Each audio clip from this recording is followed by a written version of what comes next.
If someone had asked me 10 years ago what my purpose was, I would have spiralled into some sort of existential crisis. Why am I here? I don't know.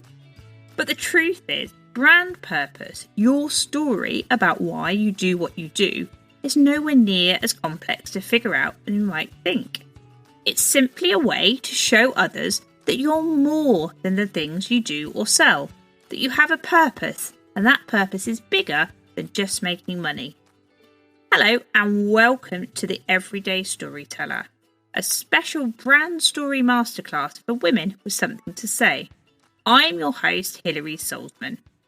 This and the next 4 episodes are dedicated to getting your brand story written once and for all, and giving you the confidence and know-how to get out there and tell it.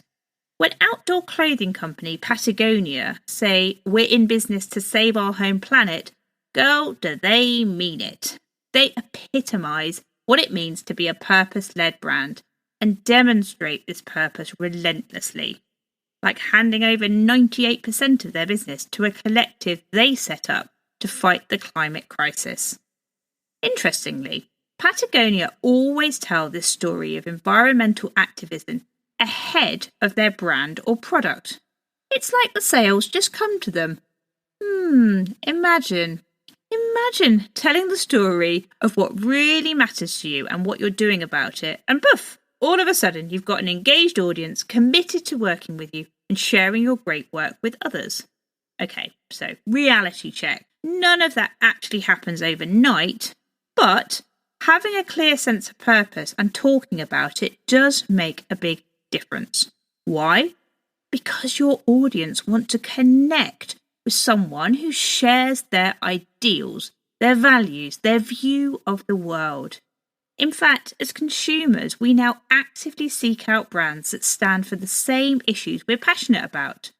And as social consciousness has grown, we now care just as much about the impact of a brand as we do the products. You may not be a multinational brand yet, but in the words of Patagonia's founder, Yvon, you have to start right from the beginning. So let's start by getting it right today. I want you to think about 3 questions and jot down whatever comes into your mind. Try not to overthink it, which is easier said than done, I know. Maybe set yourself a time limit to work on this. Question 1.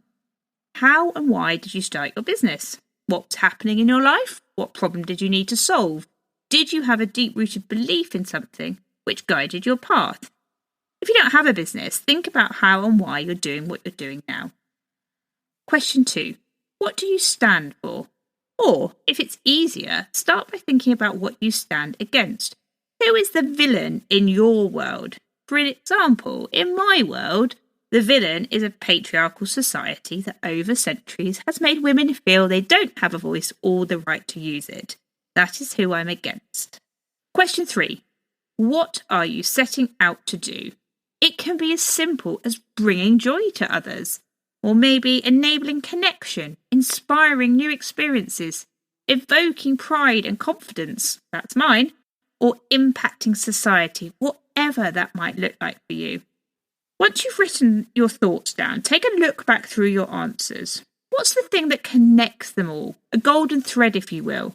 The thing that gives you butterflies when you read it. That's your purpose. Write it down and keep it somewhere safe, as we will come back to it. One little word of warning. Your purpose is yours and yours alone. Don't feel the pressure to come up with something clever or overly worthy if that's not what you're really about. As I said earlier, making a difference to one person when they need it the most is just as valid as changing the entire world. On the next episode, we'll be looking at vision, how this differs from your purpose, and the 3 things you can do to more easily figure out what your vision actually is. Thanks for listening.